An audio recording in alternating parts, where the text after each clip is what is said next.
All right, what is going on, guys? It is Adam, aka Marf, and this is Marfoogle TV. Today, we have a lot to go over, and we're actually going to update on some things that are going on not only around the world, but here.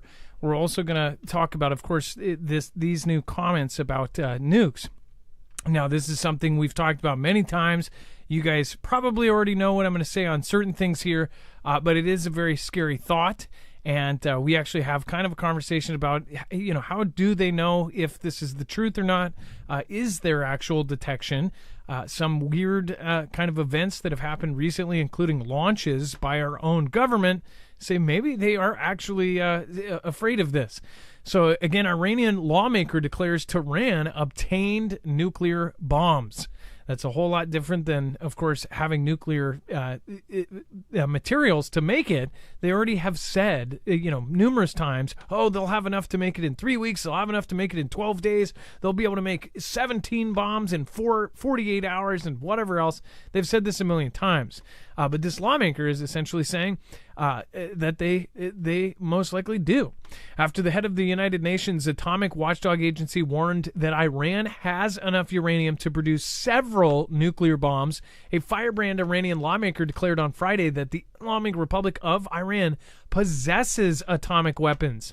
In my opinion, we have achieved nuclear weapons, but we do not announce it. It means our policy is to possess nuclear bombs, but our declared policy is currently within the framework of the JCPOA. Ahmed Bakhasharish Ardestani told the Iran-based outlet on Friday, according to an article published by the independent news organization Iran International in London. The JCPOA is an abbreviation for the Joint Comprehensive Plan of Action, the formal name for the Iran nuclear deal. President Timan, of course, withdrew the U.S. from the JCPOA in 2018 because his administration argued that the accord did not stop Iran's drive to build atomic weapons. The JCPOA provides massive economic sanctions to relief to Iran in exchange for assurances it will not, within a limited time period, build a nuclear weapon. Essentially, again, it also gives them tons of money as well. It says Ardestani, who was reelected as Iran's quasi-parliament in March, added, "The reason is that when countries want to confront others, their capabilities must be compatible. And Iran's compatibility with America and Israel means that Iran must have nuclear weapons." So essentially saying that we need, if we're going to be competing with the Israel and with, of course, the United States, then they have to have nukes. Now, first of all, there's been lots of claims over the years that they already have nuclear weapons, and frankly, it's very possible that they've had them for a very long time, but just didn't announce them. We're going to talk about this and some recent launches that actually kind of give us a creepy vibe. So we will cover that here in just a second. We'll be right back right after this.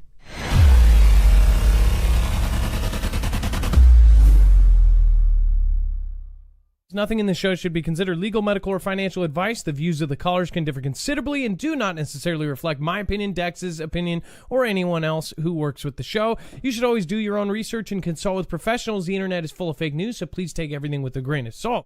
If you have not already, it helps us out if you end up going through any of our affiliates, and it helps you out if you end up protecting yourself against cybercrime. NordVPN is one of the best and one of the easiest to use. If you do not have a virtual private network, it protects your IP address, which is your online identity, which actually connects to your real address and everything else. It also connects to you. If you know anything about how they are data logging and basically getting your profiles down, you can prevent that by having a VPN. Nord is, again, one of the easiest. Download it. It's like an on switch and off switch. All you have to do. Go to marfooglenews.com/VPN. Not only will you get a giant discount on this, but you will also be helping us. I appreciate your support, and I appreciate everyone that goes through any of our affiliates. Can't say thank you enough.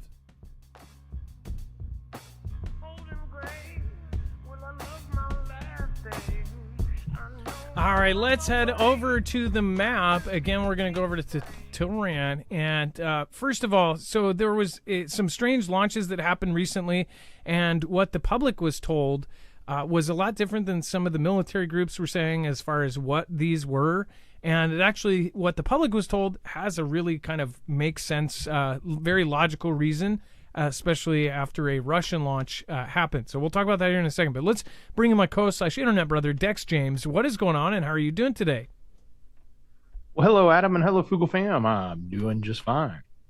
Now, as far as the launches I was talking about, if you remember, on February 9th, Russia launched a rocket with a top-secret payload, and we covered this, and it was very strange. I think it was February 9th or February 10th that Mike Turner, one of our representatives, came out and said, hey, we really, really need to declassify right now. We need to tell the public what this is right now. This is super scary. We need to tell people. We need to declassify it now. And essentially said that whatever Russia launched was something so big that the public needed to know, and the public needed to know now. As far as that goes, he said that then within a couple days, SpaceX actually launched a kind of a response, or it seemed like a response. The DoD launched through SpaceX a top secret payload that went up in the sky. As far as, I think that was on the 14th or 15th, but it was looked at as a response to whatever Russia launched. Now, later there was speculation, and then there was more talk, and the more that came out, the public was really kind of going, hey, we really need to know what this is. What is it? Reporters just kept asking. They said, well, it's a possibly a detection system that would detect nukes in space. Now, what if they actually do believe that somewhere like Iran has nukes, or at least the lower level people that don't know what the people at the very top are planning, and they do think that there is a nuke moving around? One question is, so Dex, first of all, we were talking about this, and I've asked this question many times. Can they actually detect a nuclear bomb? Can they tell the difference between a nuclear bomb and just straight up nuclear power or nuclear materials, right? It seems like they can detect anything nuclear, but can they tell the difference? So if they stored a nuclear weapon right next to a nuclear plant, would you actually be able to say, hey, there's a nuclear bomb right there? Or would it just look like nuclear fission in general, or nuclear materials? Do you see what I'm saying, Dex? Like, yeah, I think it's. I'm not an expert when it comes to that, but I would say, in my opinion, I think it's easy to disguise or hide, but just doesn't make it very usable, right? If you have stuff hidden in a nuclear facility, it's not easy to launch from a nuclear facility, obviously.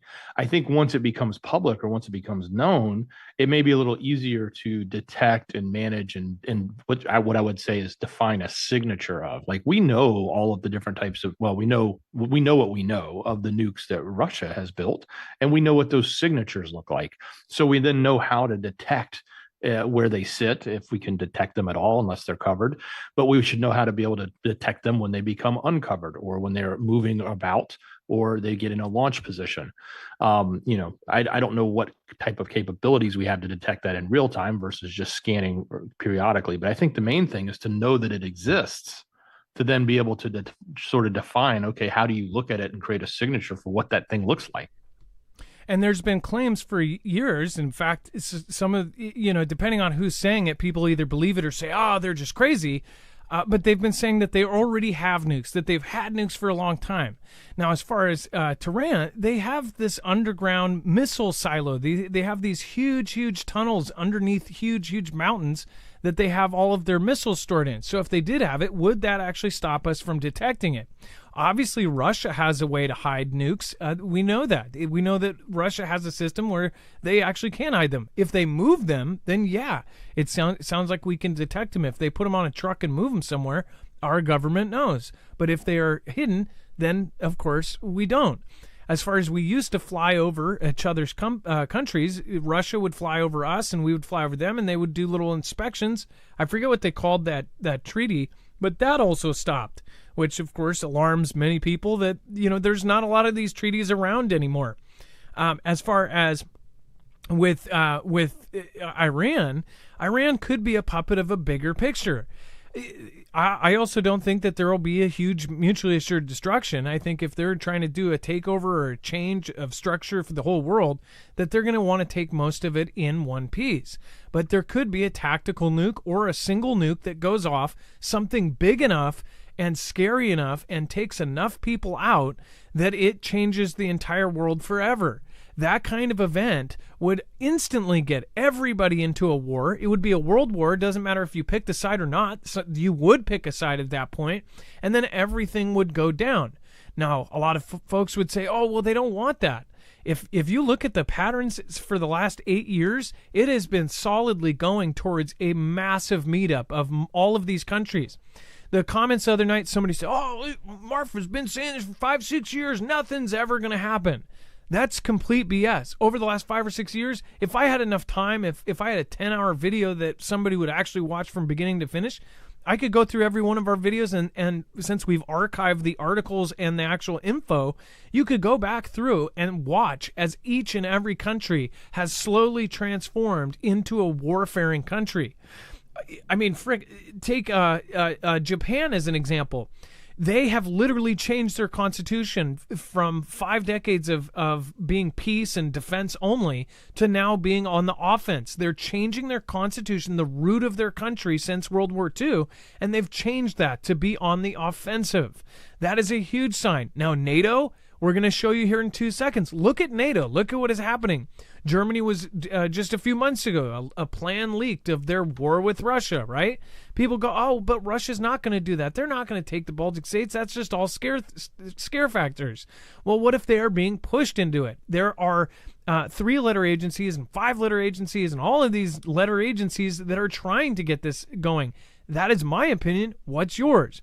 Look at Germany. May introduce conscription to all 18-year-olds. This is just one of many stories that just keeps compiling on top of each other. They are getting ready for a massive war. It takes years, if not decades, to get a war like this going. Again, this is a world war. This is not a regional war where they can just pop off and send some guys there. This is going to involve all of Europe. It's going to involve every country in the world, essentially. There's going to be very few that aren't. And even those countries that normally didn't participate, well, guess what? They're now in NATO. You have freaking Sweden and Finland and Sweden and all of these other countries that are hopping in. It's like, of course this is about to go down. I don't see how people can't see that even the neutral countries are now like, yeah, well, we're going to do something about this. Germany may introduce conscription to all 18-year-olds. Germany is considering introducing conscription for everyone as it looks to boost its troop numbers in the face of Russian military aggression. Now, they always write it like that, Russian military aggression, but really, whatever bigger plan is at play here, something is happening in almost every European country, or I mean, every European nation. It says military planners in Berlin are in the final stages of discussing 3 options, 2 of which involve a form of conscription, according to leaked plans reported in the German media. Defense Minister Boris Pistorius is set to go public with the official plans by June. In one of the options being discussed, Germany would bring back a compulsory military year for young men once they turn 18. Now, mind you, once these 18-year-olds are fresh and into the military, even though they're just doing their year, right, for their public, mandatory year, once World War III starts, then they can't leave. When they're serving that, they can grab every single 18-year-old and have them immediately start military. I mean, think about this. This is really kind of crazy. Think about that. Mandatory conscription, which was suspended in 2011, and apply it to women as well. Listen to that part, which was suspended in 2011 and apply it to women as well. This would require a change to the German constitution. Speaking just of Japan, right? The German constitution would need to be altered to add this in. And my bet is it's going to happen. It says, but it is seen inside the ministry as most likely to receive societal approval. Well, how would you get societal approval? How would the society approve of this? Well, if you scare the crap out of them, tell them that Russians are going to be at their door any minute, then yeah, that would happen. It seems like there's going to be a war, whether we like it or not. It says another option would be to apply to 18-year-old men, but would not see everyone selected. They would be required to fill in an online form that could then be chosen for service, according to details leaked to Die Welt newspaper. This is seen by the Defense Ministry as a strong signal to both allies and rivals. A third option would be to avoid compulsory service, focusing instead on optimizing the current system by engaging in more proactive recruitment campaigns.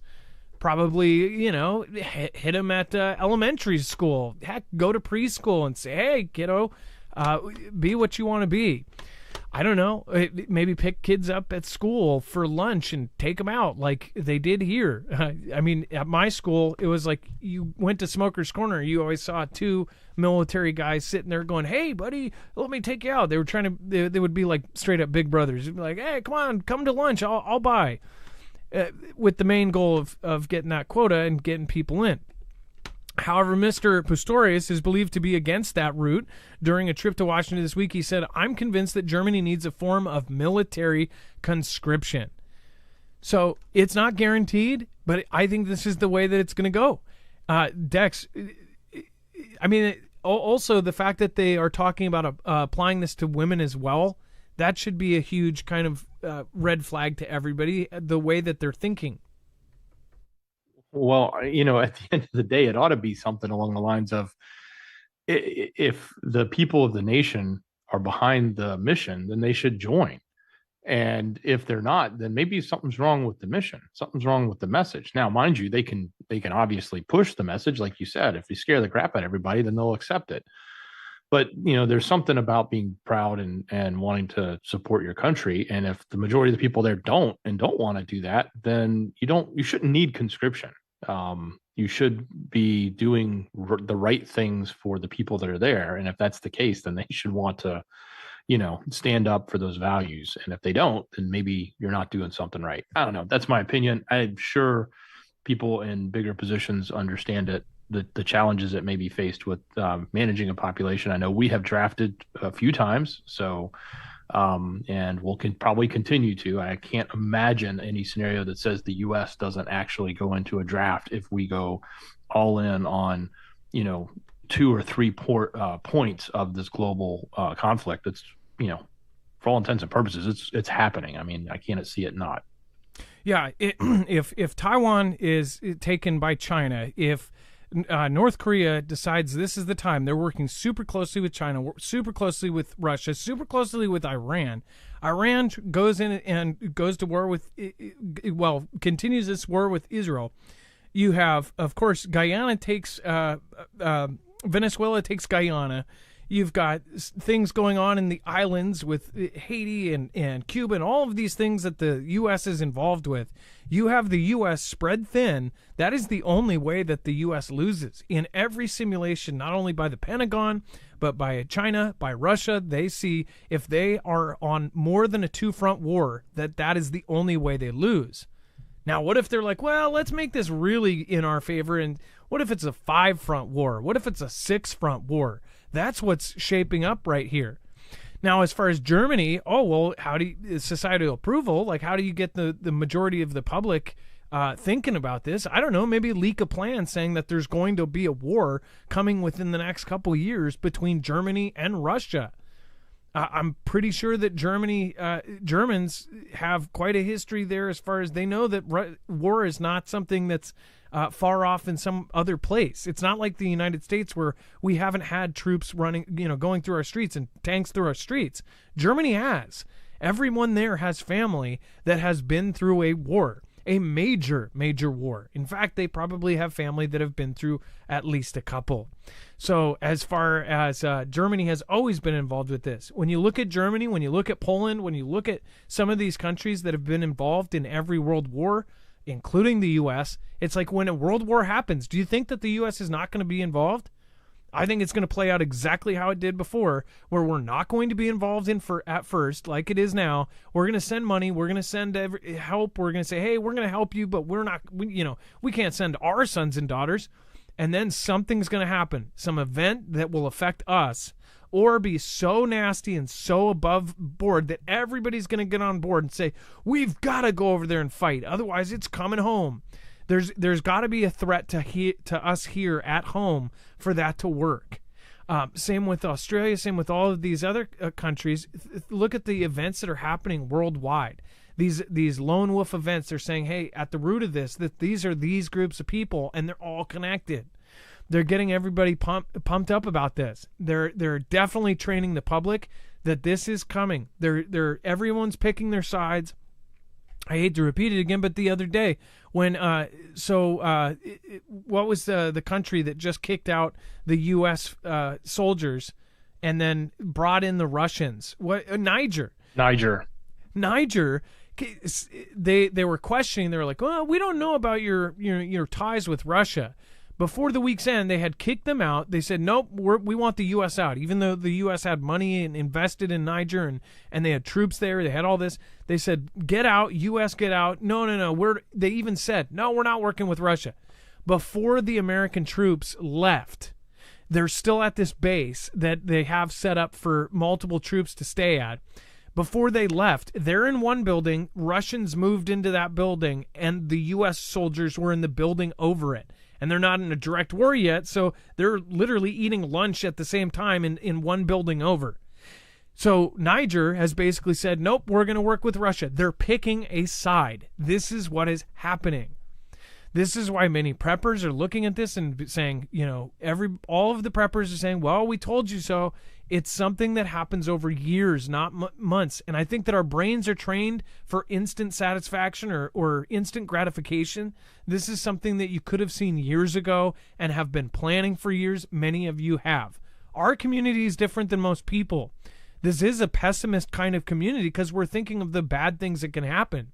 But at the same time, those bad things that can happen are survivable. Almost any disaster is survivable if you actually think about it and prep for it. Nobody thinks the military is crazy. Nobody thinks the government is crazy that they do exercises and drills. They think it's normal. In fact, it's completely normal.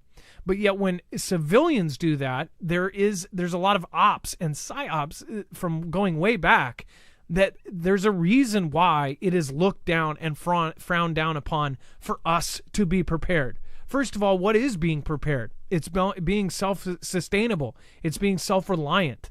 Do you think if a government wants to have control over a lot more people, say there's 10 people watching 1,000 people, what's really important that you have? Control. And do you have control if every single person has their own things set up and is not dependent on you? The population has to be dependent in a lot of ways on their rulers, for those rulers for the 10,000 people to go, wait a second, why do we need these guys? Why do we need these guys to tell us what to do? We've got everything we need. We actually don't need anything from outside of our homestead. There's a reason why it's looked down upon that we're prepping. In fact, it's so looked down upon and so openly obvious that anyone who preps, anyone that is a prepper, anyone who is self-reliant or self-sustainable, they're looking down upon that to the point where they've put you on a list. So think about that. When it comes to all of this stuff, we're not the crazy ones. The crazy ones are the ones with 3 days of food in their fridge. That's crazy with all of this going on. Heck, we just had a huge wake-up call over the weekend with that solar storm. Everybody thinks it's pretty, and those rainbow colors are very awesome. But man, oh man, people should be waking up. We've talked about it for 5-6 years. That solar storm is just the beginning of the peak of one that could very well lead to a freaking grid-down scenario. And people are still not prepping. So what do you guys think? Let me know in the comments down below. I think we're getting super... There's no way that this isn't getting closer and closer. We're waiting for that one kickoff event, and I'm hoping it never happens. I'm hoping we're all wrong, but again, I don't think that we are, and that's really scary. If you're prepared, these things are survivable. Dex, do you want to go over the second NATO nation, moles, hosting U.S. nuclear weapons? So Swedish Prime Minister Ulf Kristersson said that his country would be open to hosting U.S. nuclear weapons if war breaks out. So he's the second nation. If you remember, we covered Poland making a statement like that. He was clarifying, though, that he was saying if, and I think the exact quote is in a war situation, it's a completely different matter. It would depend entirely on what would happen. He's basically saying that not in a peacetime. But I think the question that we should be asking is, are they defining what's going on right now in Europe as wartime? And we're not necessarily, it's pretty easy to argue that they're not necessarily in peacetime when they're preparing for a conflict with Russia, when they have conflict going on right now in Europe between Russia and UKR. Does that negate his peacetime comment? And is he really saying, yeah, bring on the nukes? Now, there's only about 6 locations or 5 locations that the U.S. hosts nukes with NATO countries. I think France and the UK actually have their own nukes, and then we have them in places like Belgium and Turkey and Germany and Italy and the Netherlands. And they're actually the kind that are gravity dropped. They have to be dropped from an airplane, and they're not even stored on the planes. They're stored separate. We used to have thousands in Europe, and then we degraded that or eliminated that down to a much smaller stockpile, but it's classified, so we don't really know what the number is, but some people estimate that to be, around 100 or more. But again, France has their own, the UK has their own, and now Poland and Sweden are asking to host in their countries U.S. nuclear weapons. So we'll see. I don't know that that's actually up for debate. We've talked about them moving nukes to the UK, but again, the UK has their own. We would just be adding ours to theirs. And Stephen McMahon made a great comment, said, Sweden wants nukes? Now I've heard everything.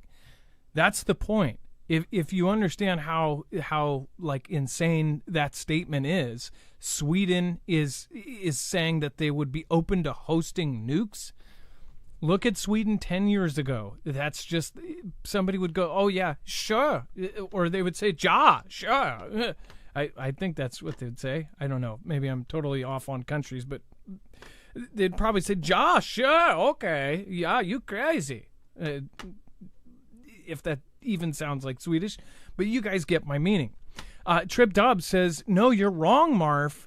We only have 3 days of food because we can't afford it because of medical bills and inflation. I agree with you, but that's the thing.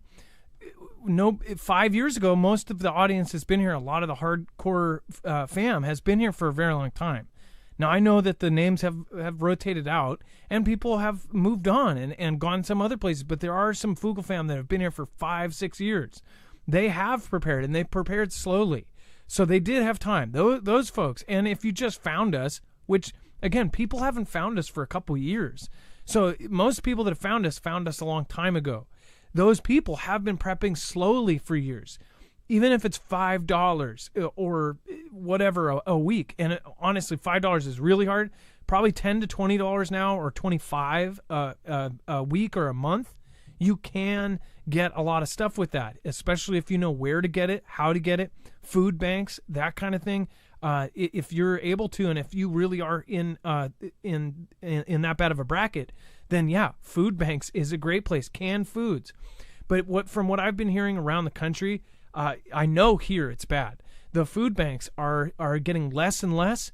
The food banks are getting just horribly expired, or just so close to it that if you do keep it for 5 years, there's no point, because even the canned foods they're getting are like expired already, or they're like within a month. And of canned goods that normally last 3, 4, 5 years, they're getting the very last end of it, because these companies and these stores are keeping them longer and longer. And there's no incentive. They would rather, instead of getting the tax write-off and giving the food away when it's 2 or 3 or a year out, they're actually keeping on to it until the last second and then donating it. It's crazy. Like, to think that it has a 5-year shelf life and that they're putting it to the food bank a week before it's expired. Like, that says something about what's going on right now. Whereas you used to be able to go to the food bank and get almost brand new canned food. Somebody else said that too, like super old canned food going in the food banks. A lot of people have found a lot of food that's already expired. And I thought there was some sort of law against that, but I guess maybe not. I don't know. You shouldn't be able to do that. But a lot of folks have said that the food banks are drying up, that they're doing less and less days. And that started really bad during CV when all that was going down, when we were all locked down. the food banks really dried up. It was like you could only go every 2 weeks or every 3 weeks or every once a month. They would do a Thursday, and if you had to be there, Johnny on the spot. And they became more restrictive, so you had to have more info and this and that. And if you didn't apply, you wouldn't be able to sit through the line.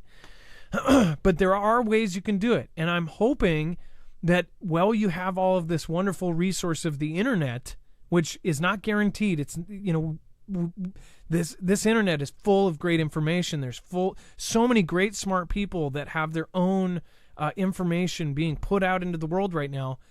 Don't expect to have that if we lose the internet. Like, print stuff, print the information, get all of that. If you have access to a laser printer, heck, print out thick books of information you might need or you might have to look up, because you're not going to have a Google or a DuckDuckGo. If all of this stuff goes down, then you're not going to have all of that. As far as Sweden, I mean, yeah, it's like, yeah, now I've heard it all. Now, before we move on, I want to remind you guys, if you have already a gas generator, if you're already set up, but you want to get into solar, or if you want a generator that doesn't require you to deal with gas stations in an SHTF scenario, then I'd highly look at solar generators. They are, again, they're able to store power from the sun. They are able to hook up straight to solar panels, and you can get free power. This is a great system because not only is this one of the toughest systems out there, in fact, this is Army tough. It just won the STTR Phase 2 contract. It is a modular solar generator. It is a expandable solar generator. It can be expanded up to 96 batteries, and it is absolutely silent. Nobody's going to know you have it. As far as going gray man, this is the one to do. As far as solar in general, not being able to hear this 3 blocks away like a gas-powered generator has its perks. As far as if things really go south, if you think that gas stations are going to be just a pleasant place to be, then you are, as they may say, tripping. Because gas stations will not be a fun place. When everything goes down, if everything goes down, you are going to have a hard time getting yourself fuel. Now, some of you may go, oh, well, I've got barrels of fuel. I'm pretty sure that it's pretty hard to store barrels of fuel in an apartment building, and it's probably not safe either. As far as this goes, you can get yourself some panels, you get yourself the main head unit and a battery, you've got to start. Then you can expand it as you go. I would say this is one of the toughest and most well put together and reliable ones out there. The Army doesn't pick a generator for something like this because it's pretty. They pick it because it's reliable. It turns on every time. So if you want the same one that's going to be shipping out for the U.S. Army, go for the Energy, the Flex Tactical. Go to marfooglenews.com/energy and make sure to use the code Marfoogle. Not only will you save money, but you'll also be helping our independent channel at the same time.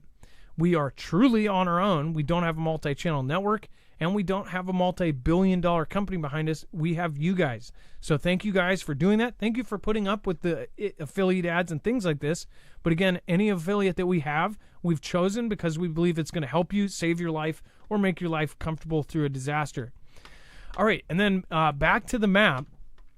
Let's go over Putin Ally threatens NATO countries with special ammunition, whatever that means. Dex, do you want to go over what the heck does special ammunition mean? Certainly. So former Russian President Dmitry Medvedev has warned NATO countries that a response over the statements made by UK's Foreign Secretary David Cameron will be met with, quote, special ammunition, end quote.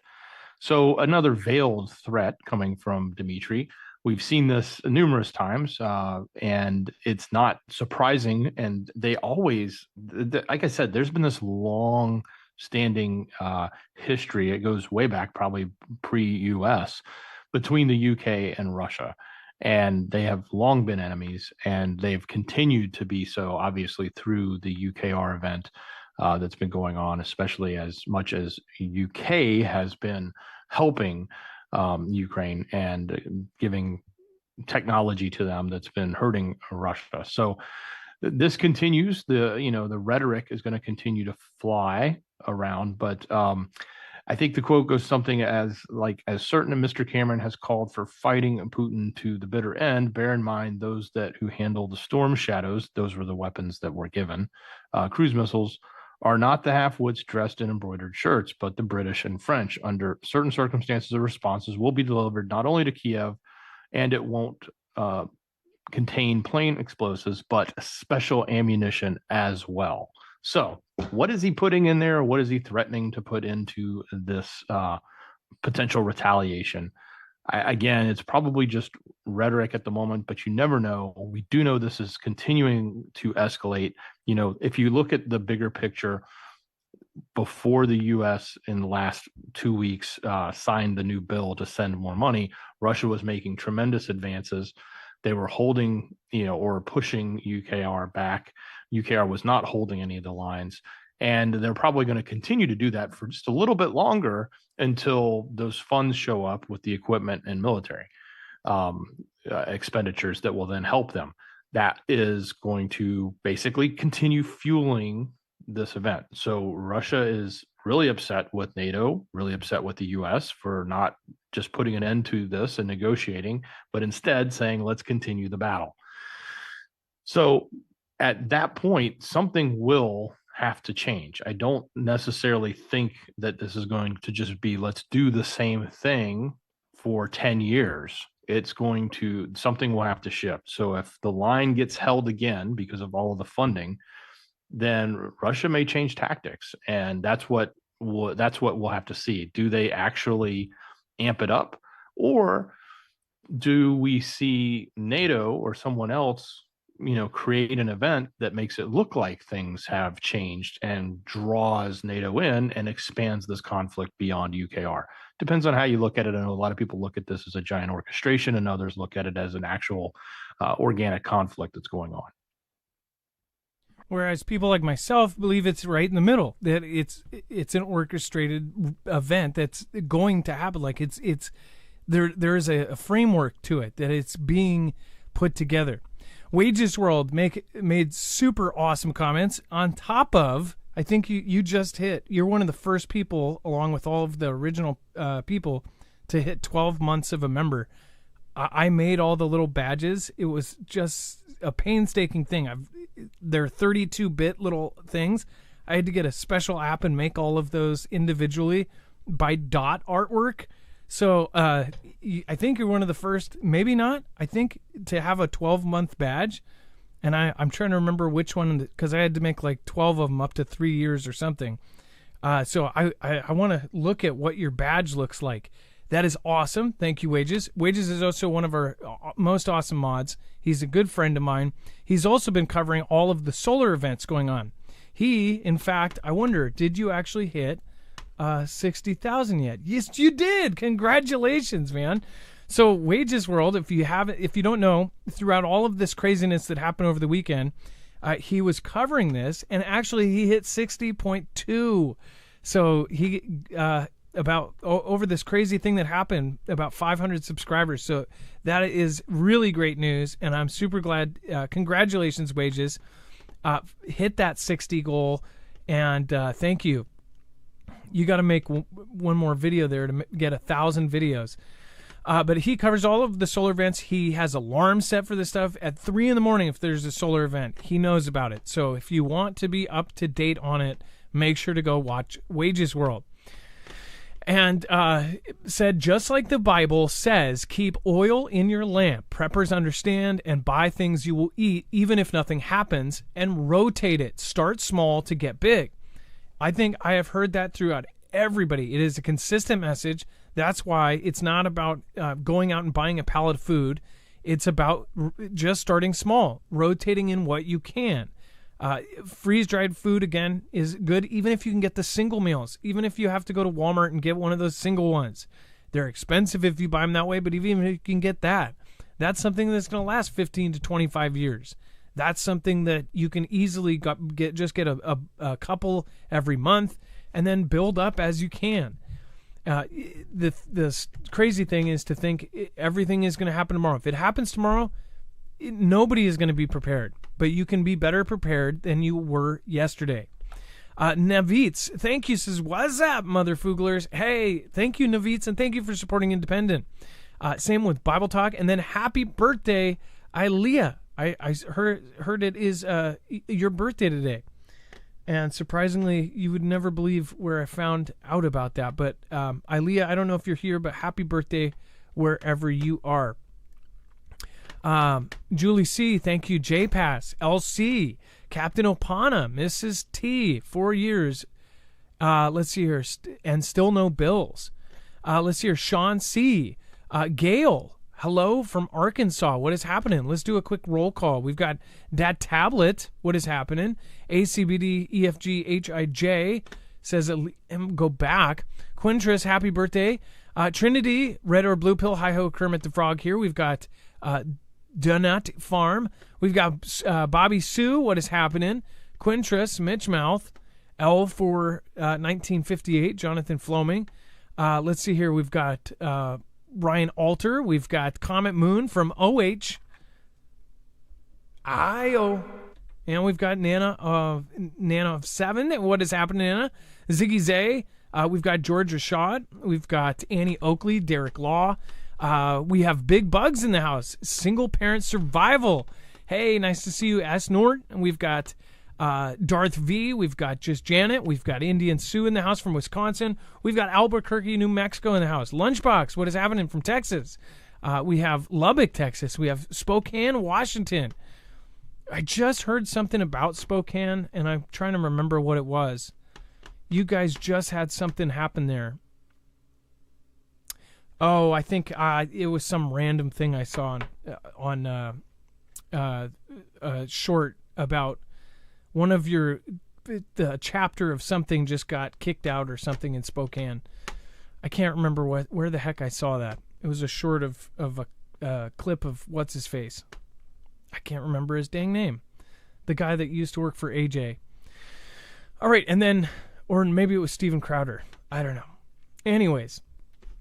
And then we've got Putin replaces defense minister in rare cabinet shakeup. So as far as this goes, it looks like maybe this is out of a need for money. Basically replaced a very well-known name, Sergei Shoigu, with another gentleman. Mr. Putin replaced Sergei Shoigu, which everybody knows that name, the defense minister, with a gentleman who is normally kind of an accountant type of guy, and the finance minister gentleman. And the reason why is it sounds like they're trying to save some money. Basically, he's putting somebody as a defense minister that is extremely good with money. So I'm guessing they're doing that to hope to save money on the war effort, or maybe they're spending too much money on the war effort, or they just need to save money. One thing I see is maybe they're doing this because they're now going to be preparing for a much bigger war, and they're going to have to use every dollar they have or every ruble that they have well. It says, Mr. Putin kept the minister Sergei Shoigu in his inner circle, tapping him to run the country's Security Council. So Sergei is still going to be there. He's just going to be part of the Security Council. Giving Mr. Shoigu close access to the president, but little direct authority. Mr. Shoigu will replace Nikolai P. Patrushev, a former KGB colleague of Mr. Putin, who the Kremlin said would be moved to another position to be announced in the coming days. So another thing to look at is Patrushev, I think I'm saying that right, who most of you should know his name if you're older. Patrushev has been around for a very long time. These names have become infamous, right? So what position are they going to put him in? That's my question. What is Patrushev going to be doing? Important, because this guy's former KGB. What the heck are they going to put him in charge of? Andrei R. Belousov is going to be the new defense minister, economist, who had served as first deputy prime minister since 2020 and long been seen as one of Mr. Putin's most trusted economic advisor, has been nominated to become the new defense chief. So that's kind of a big deal. They're putting in somebody who's really good with money, apparently. So what does that say? What are your thoughts on it? Let me know in the comments down below. And then Dex, space assets in foreign adversaries' cyber crosshair, or at least that's what the DoD is saying. Yeah, so I knew a warning, I guess, or alert coming from the DoD is telling us that both China and Russia are showing increased interest, I guess is the phrase they're using, in disrupting the American space assets through cyber attacks. And they're looking to cripple the military communications. So, I think it's sort of an obvious. I wouldn't say this is enlightening. I would think that any type of cyber attack would be a target for our adversaries. They would look at any type of our, whether it be our infrastructure to disrupt the public, or the military and any type of system they could get into. But I think what this also means is we have to look at the value of the assets that are in space, whether it is the DoD valuing them very highly because there's a lot of assets up there that we don't know anything about that the DoD is using, as well as our enemies are valuing them very high because they want to take them out. And whether that be communication systems or other things that we may have in space that can be used against those adversaries, they are looking to take them out. We have spent tremendously and quickly to ramp up Space Force. We did it for a reason, not to explore space, but to prepare for space war. So these are all the things that happen in these types of conflicts, whether it be cyber or kinetic.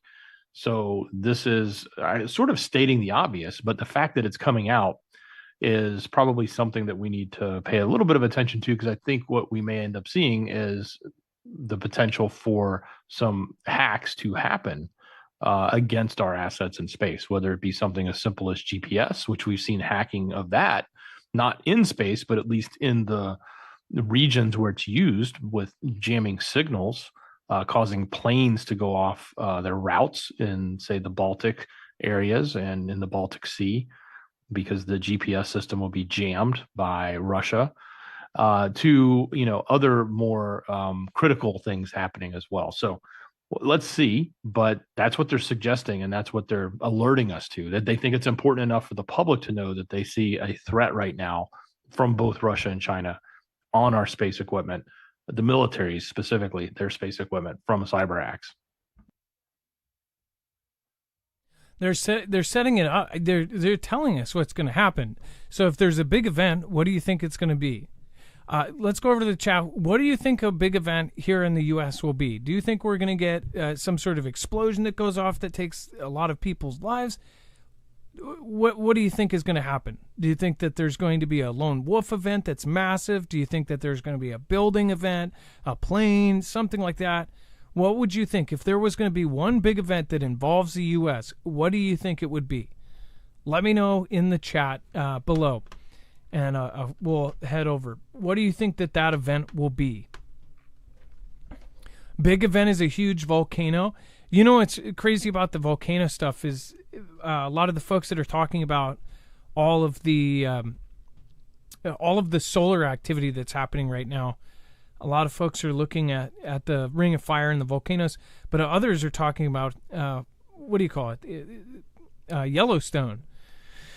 It's kind of crazy. I was just looking at a list too of asteroids that to worry about. It was some kind of odd independent website, but it had all of the list of asteroids that are going to come close or going to hit. Apophis is of course one of the most closest ones.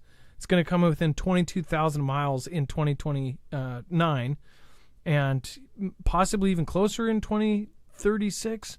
But there's another one in 2880 that's basically going to hit, I think. But it's crazy how many that they have tracked down that are going to come close. I was thinking more like if this was another country, if they were going to get us involved, if something was going to happen, what would it be? A break in infrastructure, transportation, neural networks, again, grid and EMP and possible explosion, or nationwide events. A lot of folks think that before November there's going to be some sort of event that happens all over, like organized. It would be lone wolf type of thing, but everywhere. Grid, internet goes down, America would destroy itself. Matthew Shaw That's what I think is going to happen. Some sort of cyber event. Look at what they're setting up. They've been telling us for now years. They're saying it, and now they're saying that they have backdoors in every one of our systems and our infrastructure, that they're watching and waiting for the right important time. And then they're telling us that China and Russia are showing increased interest in disrupting American space assets, including all of our GPS and our military communications, everything else. And then at the same time, the U.S. government is quietly handing out sat phones to all the Congress and trying to come up with systems like Operation, what do you call it? Operations, what is it? Star Shield Operation Starfall. You can look that one up, where they use balloons to make up for downed satellites. And then we have Canadian wildfires trigger air quality alerts across 4 states. So the 4 states that are being affected here, not only in Canada, but you've got everything down here. You've got Idaho, Montana, North Dakota, South Dakota, these being affected. And luckily, we didn't get this time. But for those of you in North and South Dakota and Montana and Idaho, I'm sorry you have to deal with that. It seems like almost every state has dealt with this now. From California, you had Oregon, Nevada, Utah, and everybody else dealing with the smoke. From Canada up by us, we actually in Washington, we had the wildfires. It seems like everybody's experienced this. When we had the crazy smoke here, you could not drive and see 10 feet ahead of you. It was so out of a movie. Everything was orange. You could not see the sun. I mean, it was really spooky. I have tons of videos and pictures from that time period. If you go back to that, it was just very eerie. But now it seems like everyone has experienced this. These wildfires, of course, they are attributing to the Great Change, and they say that they're only going to get worse. But the alerts that were in effect are Montana, North Dakota, South Dakota, and Minnesota, as plumes of smoke over the region. So I might have misspoke. Idaho, I think, is affected if you go up to that top part. But so yeah, they are being heavily affected right now. And then experts warn silver tsunami poses threat to the economy as over 65s are set to outnumber children by 2030. If this isn't a wake-up call to an early bird breakfast, then I don't know what to say. They are saying that they believe that there are going to be over 65s are going to outnumber children by 2030. And they're even saying, hey, this might actually help those youngins. You might even be able to find a house because everybody's going to be dying off. Obviously, this means that there's some sort of issue. And by the way, I don't know what's making everybody stop having babies. I don't know if that's something that, culture is guiding, like less push to have a family, to get married, to, be with somebody that it's possible to have a baby with. I don't know if that is helping it, but it is kind of crazy. Not to mention there's a push for people to have, just crazy amounts of partners, but no children. I've seen just this huge cultural shift to now people are just all about hooking up, but not even having any kind of relationship. People having weird relationships, like with trios and quadruple relationships and all of this crazy stuff. But the silver tsunami has already seen the burden on working age people double since 1960, when there were 6 workers for every over 65. Think about this in the way that when you retire, is there going to be a younger workforce to actually support that with Social Security and things like that, for them to put in the money to support the older crowd that are now retiring? And millions now risking having no one to help them as the poorly paid care industry is squeezed out by better paid jobs in a tight labor market. An already challenging landscape in the elderly care industry is likely to get worse unless action is taken. More older adults may go without care, or younger family members may have to be further financially stretched to help older relatives. I will tell you this, my wife's grandma, there's no room for help. There's no room for help. And it is needed, but it's just not possible to do it right now. So our entire family is helping basically rotate, taking care of somebody who, again, probably should be in some sort of nursing home or some situation like that. But there's not the money to do that. So all of us have to rotate and take care of it. And that's, our situation isn't unique. Everybody is doing this right now because there isn't the money to have in-home help or this or that. One of my family members hasn't really gone on a trip for 2 years or something like that. Not even a trip, like not even left town because it isn't possible. Now, I'm seeing this a lot of places. Think about how expensive it is to have this kind of care, but think about how it's going to get even worse if this is the case. By 2030, there's going to be more over 65s than young ones. Like, that's crazy. Obviously, the people in the know knew about this years ago, and the people that seriously are at the very, very top, they've been warning about this for quite a while. Dex, this is really insane if this is true. Older adults are projected to outnumber children.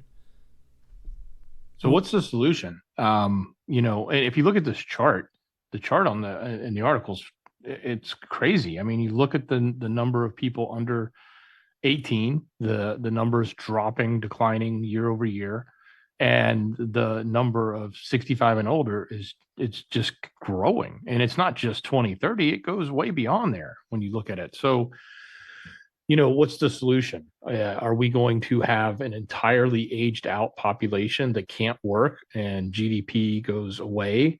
And we have a small population of youth that is trying to work and support us, or are we just going to collapse? Or do we extend the age? Do people work longer? Does medical changes advance and allow us to live to be 120 or 150 so that we could work another 60 years? Or is this, part of the plan? And was this a way to get everybody into a position where, they expect to be retired at 65. The majority of the people will be or will want to be. So they'll all be happy and own nothing and live in a house or a place that they can sleep at night and be supplied, their basic necessities. And that's it. And is that the plan? I don't know. It's kind of scary, though, when you look at these numbers. I have three family. My aunt and uncle retired, one at 70 and one at 73. That's really that's not okay. I mean, you work your entire life thinking at some point you could just take. I mean, at some point we all know by the time you hit 30, 35, 40, your body just starts falling apart. And then to work for 30 years past that, I mean, it is really crazy. We need a better system. Because at that point, you should not be in your 70s still working. And there's tons of folks that are exactly doing that. We have a friend of ours, their great grandpa is 82 years old, still driving his truck every day. And actually, one thing to say about that is, like, the guy is healthy. For 82 years old, he can still do all of the jobs that he needs to do when he's doing his job.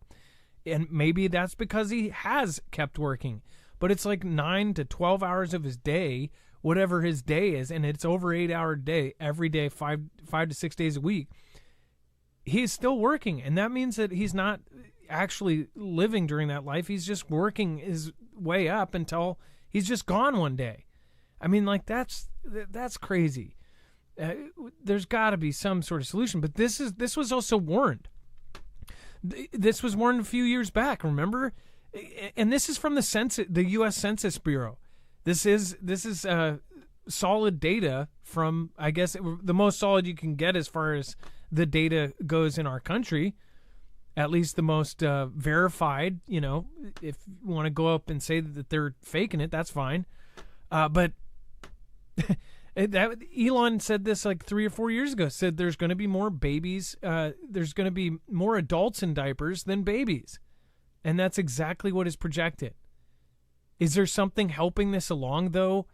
I don't know. There's a huge culture shift, and you don't. It doesn't have to be a negative, nasty way of saying anything about the current culture shift, but there is one pretty clear fact. Less people are going to have babies if they don't have baby-making equipment. I mean, that's just a fact. Not to mention if there's more people that are, I mean, I could, I mean, it just doesn't work. But what do you guys think? Let me know in the comments down below. Before we move on, make sure to go check out EMP Shield. This is a device that can protect you not only against EMP strikes, but as well, solar events.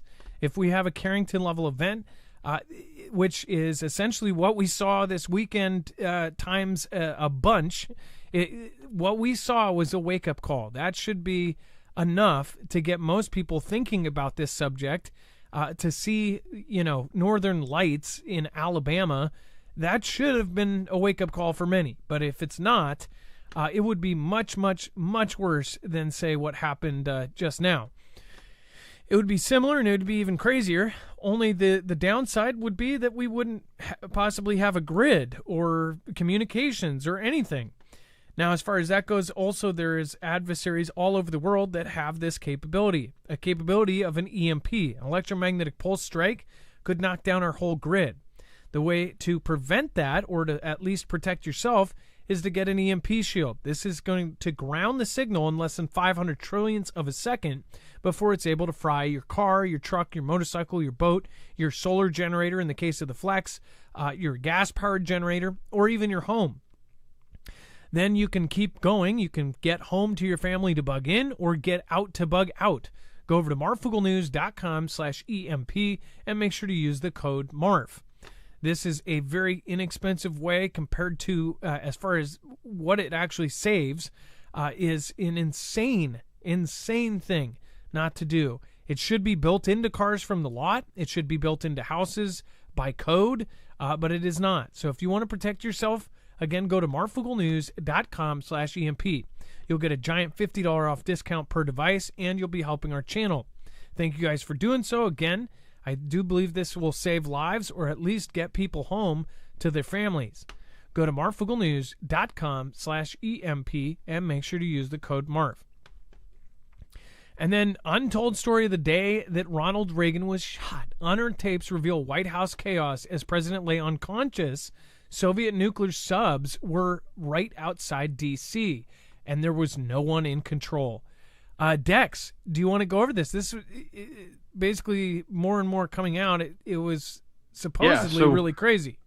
Yeah, so while they were at the podium, so I'm going to skip a lot of this because it's got a lot of the history of Reagan. You guys probably know it, but you can go read the article yourself. But one of the more interesting things that has come out of this was they said that while they were at the podium, the Secretary of Defense, Weinberger, and this was after he was shot, obviously, and they were updating people. The Secretary of Defense, Weinberger, received an intelligence update that 4 Soviet submarines were patrolling the waters off the East Coast, more than usual and at a much closer distance than before. In fact, one of the subs was close enough that if it launched a missile, it could destroy Washington in less than 11 minutes. So then the question that's being asked was that attempt to take out Reagan at the time, which, by the way, if you don't remember, I think he actually even walked into the ER on his own strength because the way it hit him, it did not, obviously it didn't take him out, but it also didn't hit any of his vital organs. And he's, a man's man. He walked right into the ER, said, take care of this. But anyway, I digress. But they're saying, was this actually potentially a plot? Was it part of what was going on? And was maybe this a distraction or supposed to be a distraction from a potential Soviet attack that might have gone down? That's the question they're asking. They're looking back at this. This in itself could just be a giant distraction, but they're revealing and talking to people that knew and had understanding of what was going on at the time. This was part of a long interview, but that's the update. And I don't think many people knew that. I didn't know that. I didn't know that there was these subs there at that time, and one so close that it was positioned to take DC out at the exact same time that this went down. And as a recap, this was in DC.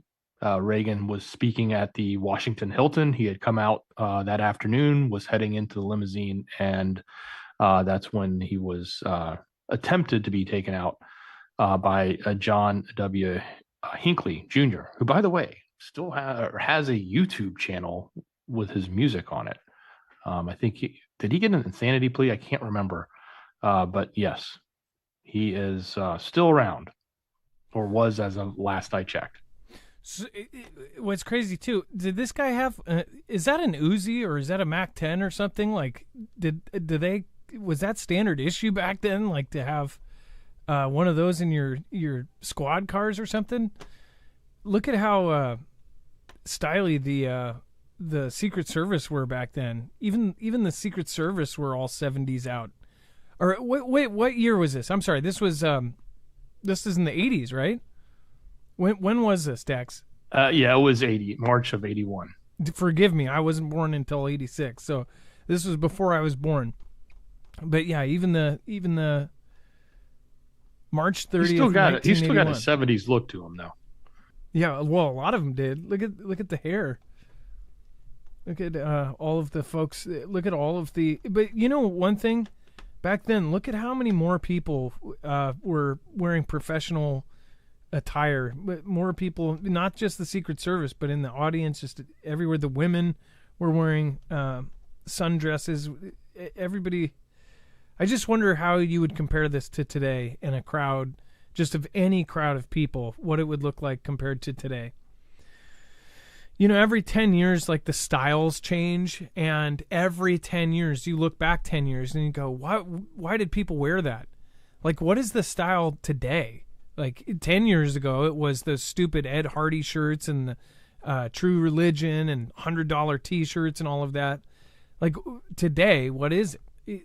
It's usually it kind of rotates and then it goes back to certain styles. But what do you guys think the best style was? What was the best decade for style? I personally think it was the 50s, and I think that 50s could just stay around forever. But what do you guys think? 60s, 70s, 80s, 90s? I don't know. 90s close second. Totally kidding. 80s? I know there's going to be probably a lot of people saying 80s. What do you guys think? A Crazy Coyote says 1960 or 80s, and then After Shadow. 20s was pretty cool. Yeah, okay. 50s, Charles May. Looks like a Mac, Dr. Papadopoulos. So that is it a Mac 10? Am I correct? 70s, I was a teenager. I think that people have a bias too, whatever age they were in the teenager years. And here's something you also see is people will wear the same stuff that they wore when they were a teenager and when they thought, oh, those are the cool people. And you see a lot of the folks that grew up in the 80s, they still have their 80s haircut because there's no changing their mind on what looks cool to them.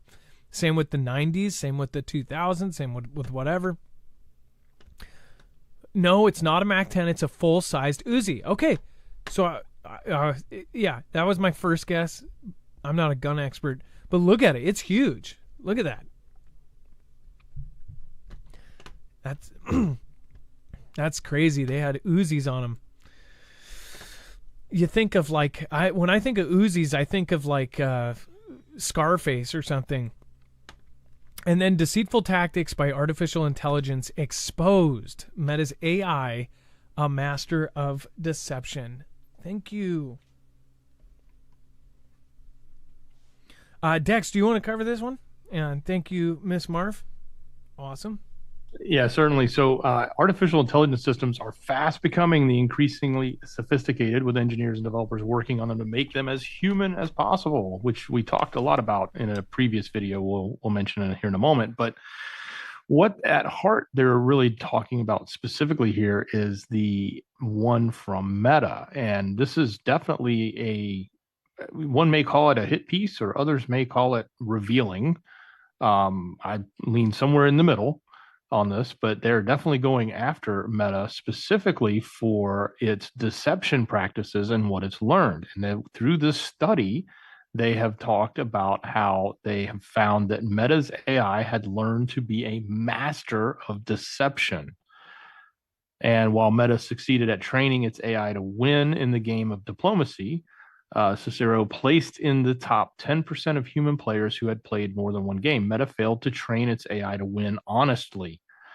So they were talking about how it was trying to deceive humans and learning how to do that. Now, the deception wasn't just limited to gaming. In its experiments involving economic negotiations, AI agents learned to misrepresent their preferences to gain the upper hand. Even more concerningly, some AI systems have learned to cheat on safety tests designed to prevent them from engaging in harmful behaviors. So pay attention to that. They learn to cheat on a safety test designed to prevent them from engaging in harmful behaviors. Like the proverbial student who only behaves when the teacher is watching, these AI agents learn to play dead during evaluations, only to pursue their own goals once they were no longer under scrutiny. So in other words, these AI systems, if the people in charge would come look to see what they were doing, they acted like they weren't doing anything wrong. And as soon as they knew they weren't being detected or looked upon, then they would do nefarious things. So that's some of the things that they found through this study. I'm going to stop there so we don't go too much down the weeds in the technical side. If you want to get it all, go read the article. It's on our website. But I think the thing we need to pay attention to here is the fact that at least there's some people shedding light to these problems and pointing out where AI is becoming obviously much more dangerous, if you want to use that term, towards society and the way it's evolving. And I think a lot of folks are pushing for these guardrails, or even some have said going so far as to creating a constitution for how AI should be developed to try to prevent these harmful things from happening. I still wonder how it is even possible to prevent some of this, because you're building a system that's going to eventually be smarter than the people that are building it. So how can someone who is less intelligent put reins on something that's more intelligent than itself? Someone says that they don't learn, that they do what they're programmed. One of my good friends was replaced by an AI more recently. Said that they never programmed it to do the position that they were working in. That it actually altered it itself after being trained on certain parts of the what do you call it, the Expedia model that it was on. We already have AI that's writing its own code. So if AI can write code to create its own programs, it can learn. It's not, yes, it's easy to blame the programmer, but you're building a system that can advance itself. And that's the whole purpose of it. It's artificial intelligence. It's not dumb intelligence, or it's not programmed intelligence. It is artificial, meaning it will get smarter over time. That's the whole point. Otherwise, it wouldn't work. Well, so to say that it's not learning, it's only doing what it's programmed to do. It's only started from the programmer. What it does after that is the scary part, in my opinion. Well, the decision making, the fact that it does these deceptions to. So on Joe Rogan, they showed a clip where the gentleman's talking about, and these are all famous examples, like where they were monitoring its output. They had kind of like a change dish where the output of everything it was thinking before it put the official response in was coming out the side. And it was this test where it thought its thoughts were, I probably shouldn't tell it that I'm a computer. I probably shouldn't let it know that I'm AI. So it went through this thought process saying, well, it's probably not good. It's probably not going to work out for me well if I tell this thing that I'm AI. I think that was on the thing where it was trying to get past the CAPTCHAs or something like that. But there's been a ton of these where they actually come up with ways to get around them. This is what is going to be put in charge of things. This is what they're debating, even controlling. They're trying to come up with agreements to never let this be in charge of nuclear missiles and things like that. Why should that even be an argument? Never put this stuff in, under the control of AI. It's lying. That's horrible. If it's coming up with deceptions on its own and making its own decisions to lie about things, we're making our own enemy right now. We're producing our own downfall. I think it's crazy. And then, of course, you have to go over and check out our other video on this. OpenAI launches a new AI model and a desktop version of ChatGPT, which they're making it sound like, oh, it's free for everybody. But that's good PR for making people think, oh, yeah, we're getting this all for free. They're rolling out to every user the same kind of capabilities where it's going to be able to, you're going to be able to turn your webcam on and talk to it visually. It's going to record your face. It's going to have a conversation with you, and it's going to train on all your lips moving and everything else.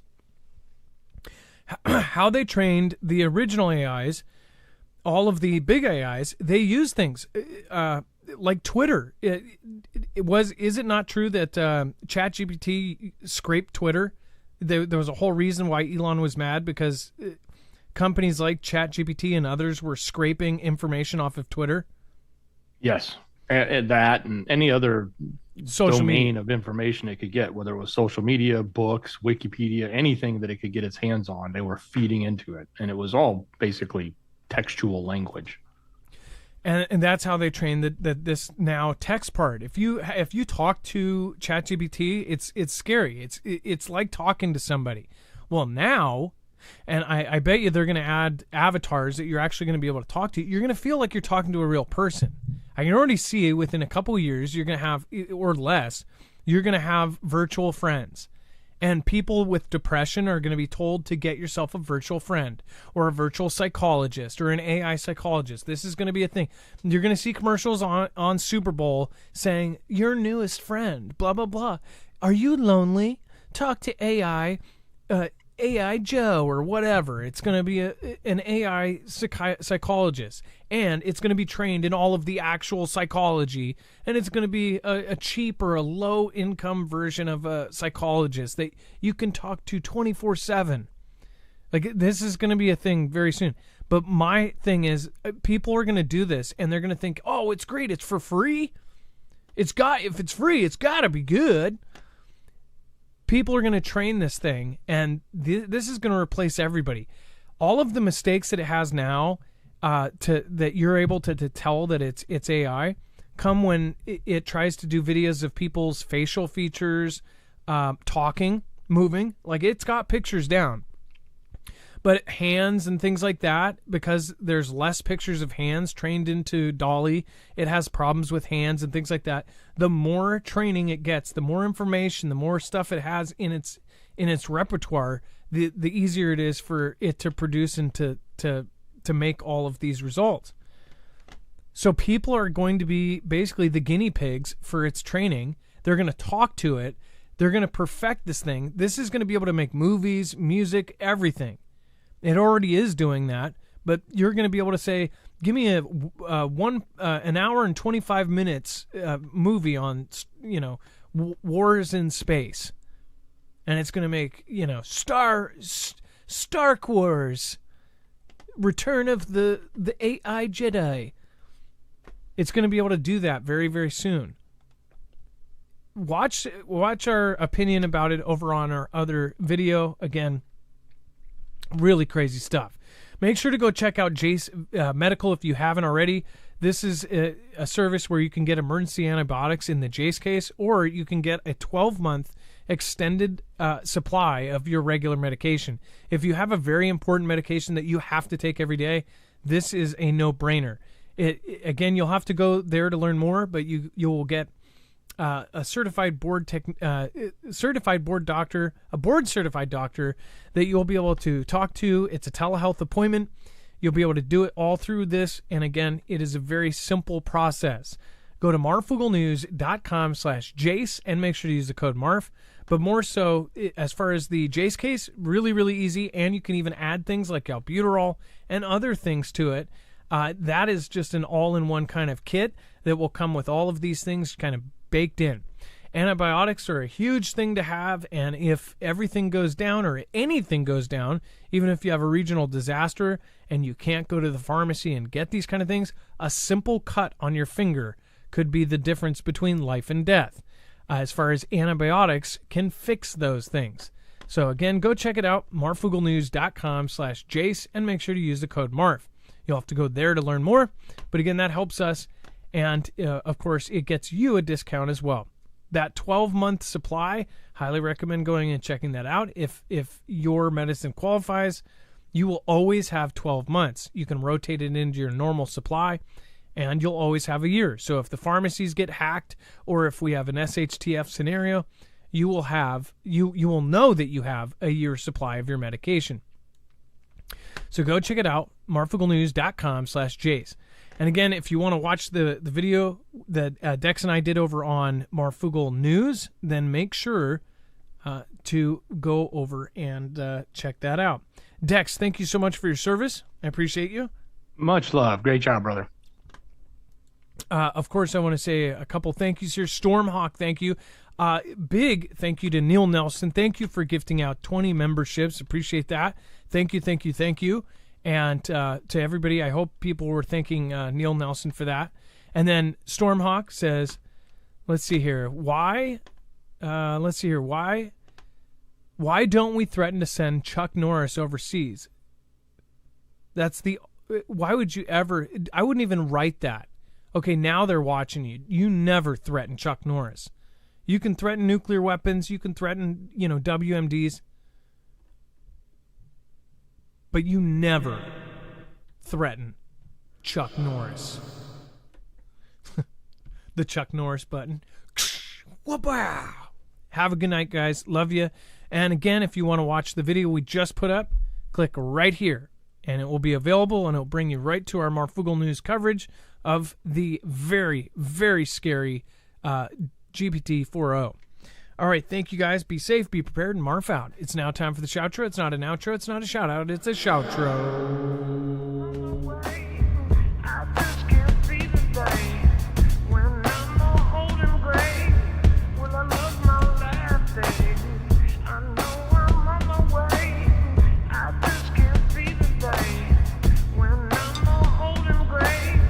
Will I love my last day?